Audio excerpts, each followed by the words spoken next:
বড় রুবেল ভাই গো, আমি আইটকে গেছি গো ভাই না ভাই, তার মানে বাইরেন যাইতো না ভাই। ভাই তাড়াতাড়ি আয়া বাসান গো ভাই, এটা এনিমির জেলখানা ভাই। কিরে বটলা না কি হইছে ক? আগে তো ভাই এনিমির জালে ফাইসা গেছিলাম, কিন্তু এটা তো এনিমির জেলখানার ভিতরে ফাইসা গেছি ভাই। তুই বেটা সব জায়গায় ফাইসা যাস, এই জায়গায় আবার ফাঁসলি কেমনে? আরে ভাই আর কোয়েন না ভাই, একটা এনিমি দৌড়ানি দিছিল, এরপরে এদিকে এসে ঢুকছে আর বাইরে আইতারি না ভাই। আচ্ছা আমার কথা শোন আগে। কি আর কথা হুন্নু ভাই, আগে তো ফাঁকা ছিল, কিন্তু এই জায়গায় কোনো জায়গায় ফাঁকা নাই ভাই, আর বাইরে নইলো না ভাই, আর কি হুন্নু ভাই।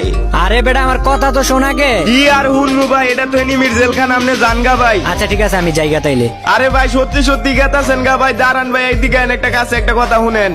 আচ্ছা কাছে আইছি ক। দাঁড়ান ভাই দিতাছি, ভাই ভালো দেন ভাই, আর মনে হয় দেখাইলো না গো ভাই, একদম শেষ এনিমির জেলখানায় কয় বছর জেল হয় আমার আমি জানি না ভাই। ওই বেটা খাচ্চরের বাচ্চা কথা শোন আগে। চুম্মাচামি শুরু করে দিছস, দেখ বেটা নিচে দা বের হওয়ার জায়গা আছে, ওই জায়গাটা শুয়া শুয়া পরে বের হইতে পারি, বেরো।